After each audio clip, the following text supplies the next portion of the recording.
Social media पर जैन समाज के सबसे लोकप्रिय जैन न्यूज़ चैनल महालक्ष्मी की ओर से द्वादशी को सुबह सुबह 8 बजे आपके पास सादा जय जैन कुछ लाए हैं। चिंतन वाली बात, हैरानगी वाली बात, सचमुच रोमांच करती है जब इस बात को सुनते हैं हम और आप। मुनि श्री विशुद्ध सागर जी के सुशिष्य मुनि श्री सदय सागर जी आज हमारे बीच में नहीं हैं। हर कोई यही चाहता है इस संसार मार्ग में बढ़ते बढ़ते कब दिशा मार्ग पर चढ़ जाऊं और फिर उन्नतम समाधि मरण से उत्तमता को पाऊं। हर की सदय सागर जी बहुत छोटी सी उम्र थी, मृदुभाषी थे, मुस्कुराते रहते थे। कहते हैं अपने संग में सबकी वैयाव्रत। जब उनके विनयांजलि सभा में गुणगान हुआ तब मालूम चला कि किस तरीके से वे सबकी वैयाव्रत हर को आनंदित करते थे। अपनी अपनी छोटी छोटी बातों से वैयाव्रति हर की करते थे। कोई किसी का उपवास हो जाए तो देखिए उसकी कैसे वैयाव्रति होती है, कैसे ध्यान होता है, सब कुछ करते थे। और उस दिन स्वाध्याय चल रहा था गुरुवर का, जिनालय में सब बैठे थे और सुनते सुनते उनके समाधि हो जाती है। ऐसी समाधि विरलों को ही मिलती है कि गुरु का सानिध्य हो, स्वाध्याय का वाचन हो रहा हो, सुन रहे हो और जिन मंदिर जिनालय का स्थान हो। बहुत अच्छे कर्म से ही यह अच्छी गति मिलती है और अनंत कर्मों की निर्जरा होती है। फिर उसके बाद भिंड के इसी में ही गंगा जी के तट के पास उनकी अंतिम क्रियाएं की गई। देख रहे हैं आप क्रियाओं का, पर क्रियाएं भी क्या थी? अग्नि जली और फिर जलती रही। नहीं समझ पाए आप।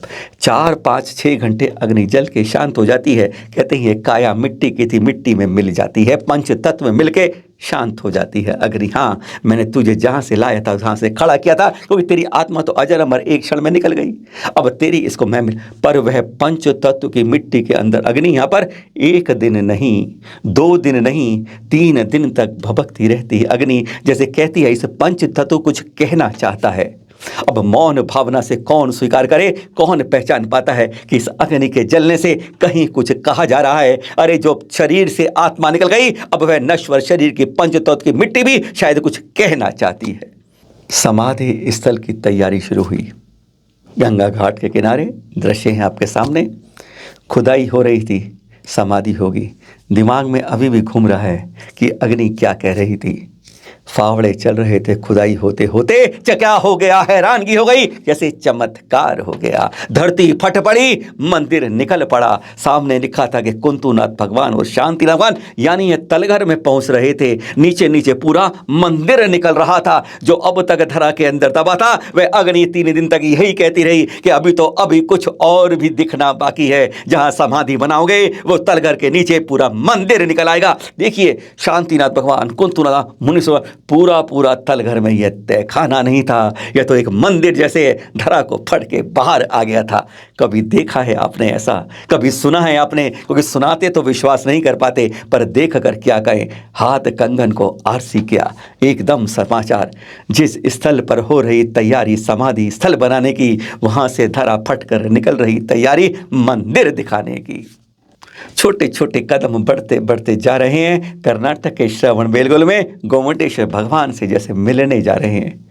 ऊंची ऊंची सूढ़ियां पर छोटे छोटे कदम कैसे लहराते हैं। छोटा सा बच्चा अपनी धोती संभालते मुस्कुराते हुए कैसे बढ़ता है। जिन बिंब को दर्शन करने के लिए आतुर होता है, जिनालय में पहुंचता है, दर्शन करता है। देखिए कितनी खुशी है उसमें, कितना आनंद है, कितनी श्रद्धा है, कितनी भक्ति है। अरे यही तो होती है भक्त को भगवान से मिलने वाली भक्ति की सीढ़ी, भक्ति का पुल, जो उसको वहां से दीदार कराता है।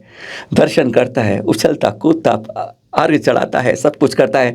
बड़े बड़े भगवान श्रवणबेल के गोमटेश्वर से मिलने के लिए आतुर हो जाता है।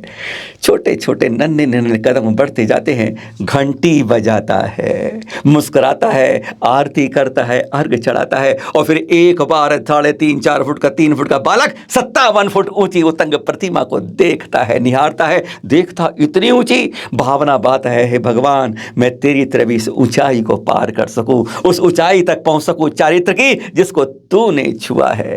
यही भावना बहाते हैं, असंख्य कर्मों की निर्जरा करते जाते हैं। अरे हम 60-70 के हो जाते हैं, ऐसी भावना नहीं भा पाते हैं, ऐसा समर्पण नहीं कर पाते हैं। तभी तो हमारे अंदर पुण्यों का आश्रव की बजाय पापों का आश्रव की गिननी शुरू हो जाती है। अरे यही दर्शन करिए, अपने कर्मों की निर्जरा तो करिए। और एक और वीडियो आपके सामने, संतों का विहार तो आपने बहुत कराया होगा, बहुत प्रसाद गए होंगे कदम से कदम बढ़ा के उनके आगे, क्योंकि आहार और विहार श्रावक का यह प्रथम कर्तव्य है अपने संतों के प्रति। उसके बाद है वैयावृत्ति। पर यहाँ पर इन साधियों के साथ कौन विहार कर रहा है? रेवांडा से पैन तक जा रहे थे, 4 दिन लगातार ये यात्रा हो रही थी, 50 किलोमीटर से ऊपर विहार चला था, और त्रियंच कुत्ता ये उनके साथ साथ चल रहा था। जहां वे रुकते थमते वहां रुक जाता, जहां वे रात को शैया शयन के रुकते उस शयन में रुक जाता, सुबह फिर चल देता। 4 दिन से ठक ठक करता ये विहार। देखिए, एक त्रियंच को भी मालूम है कि कैसे विहार कराते हैं। सचमुच अगली योनि में कहाँ पहुँचेगा ये सोचकर हम भी हैरान हो जाते हैं। ऐसा विहार नहीं देखा होगा आपने। 50 किलोमीटर 4 दिन नॉन स्टॉप लगातार करा रहा है। फिर मिलेंगे कोई रोचक जानकारी के साथ। इसी तरह आपके पास सादर जय जिनेंद्र।